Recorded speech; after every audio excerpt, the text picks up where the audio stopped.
right, if you haven't guessed, we are live at Sebastian River High School here, home of the Sharks.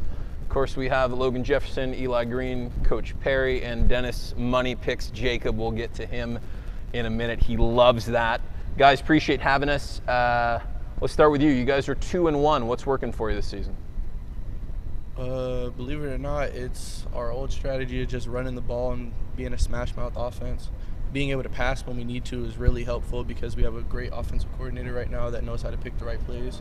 So right now, I really think that we're working on being versatile all around. Eli, what's the number one reason you guys are 2-1 at this point? We got a great coaching staff this year. Got a good offensive coordinator, like Logan said, calling the right plays when we need them. Just running the football with JT. All right, just so I know, if your offensive coordinator wasn't standing off camera, would you guys be talking this much about him? Yeah. Okay, just checking. Coach, what's working for you so far? Like they said, offensively, we think we have a strong front, so we're gonna run the ball. Defensively, we're getting after people, and special teams has played a big part also. Dennis? Coach, first 3 weeks of the regular season, what's the most important thing you think you've learned about your team? Well, they'll fight. We've been down in 2 games, and we came back to win, so not giving up is in our repertoire. Logan, what's the most exciting thing about playing on the offensive line? What do you like most about it?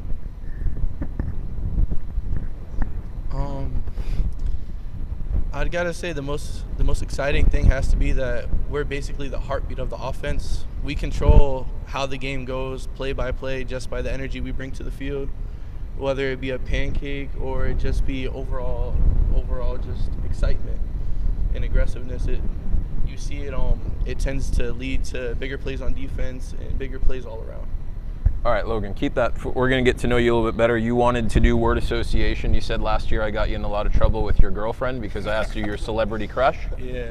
Don't be mad at him for being honest. All right, anyway, that's probably going to get you in more trouble. Okay, so word association, you know the game. I say a word or a phrase. You say the first clean thing that comes to mind.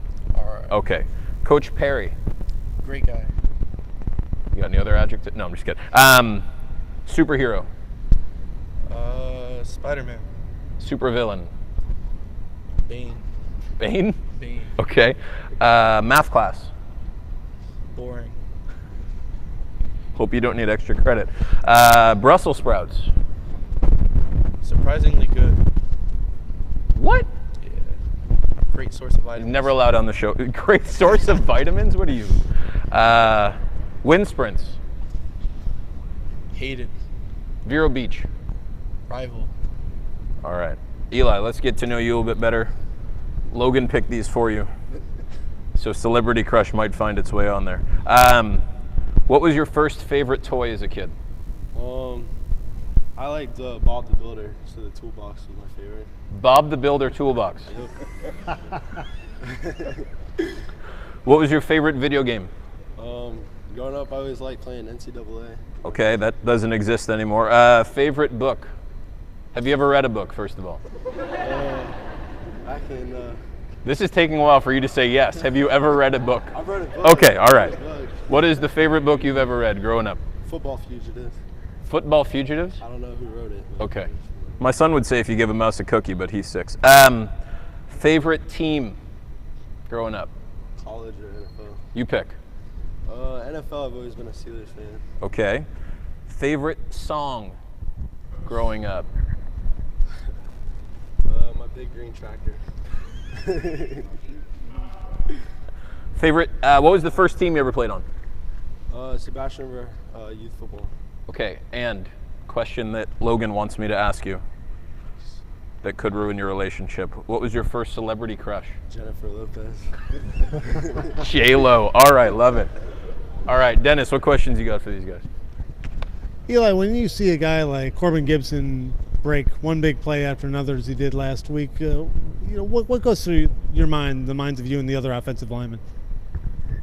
Thank God. Corbin's a good ball player, so when he makes big plays, it's like kind of expected, but it gets everybody going. Logan, how much more, 2-1 start. You guys only won 3 games last year and a chance to equal that on Friday against Okeechobee. How much more confidence does this team have over a year ago at this time?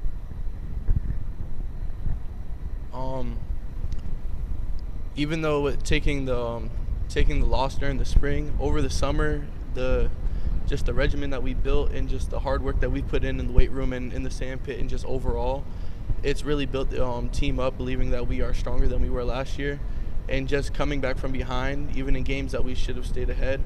It's really showed us that we have more power than we thought we did. Eli, real quick before it gets all the way down there. Coach Perry takes over end of June, I think, if my math is right on that. What was it like having that coaching switch right in the middle of the summer? I mean, you'd think it would be a big change, but it kind of fell into place. Coach Perry's been here for a while. Everybody knows him, so it was a good switch. Coach, what about you? What was the biggest transition for you going from assistant to first-time head coach in the middle of the summer? I think just preparing and having the schedule set, and because we were already taking control of the weight room and some of the things off the field. So just more of having everything set. All right, Coach, you start district play this week with Okeechobee. They always have athletes. They got a couple this year. What's your biggest key for Friday night? Stop their quarterback.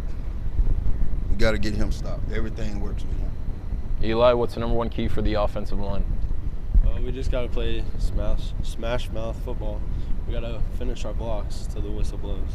All right, I already asked an O-line question, so you get to talk for the defense. What does the defense need to do? Defensively, we need to stay disciplined, whether that's staying on sides or just reading our keys and dropping into our zones the right way.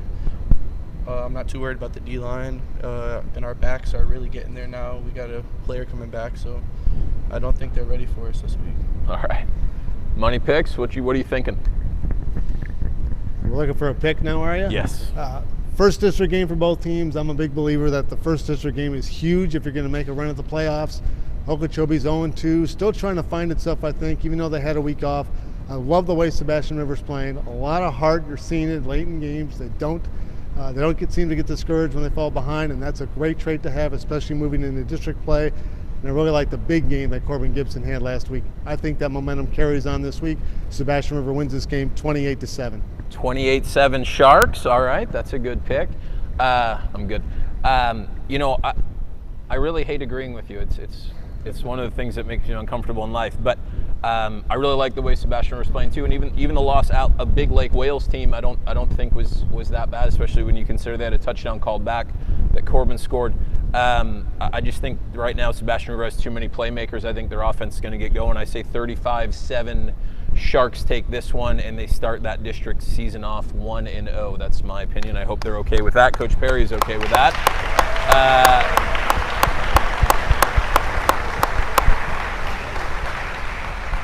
I've been covering Sebastian River on and off since 2000. I don't think I've ever been applauded once here.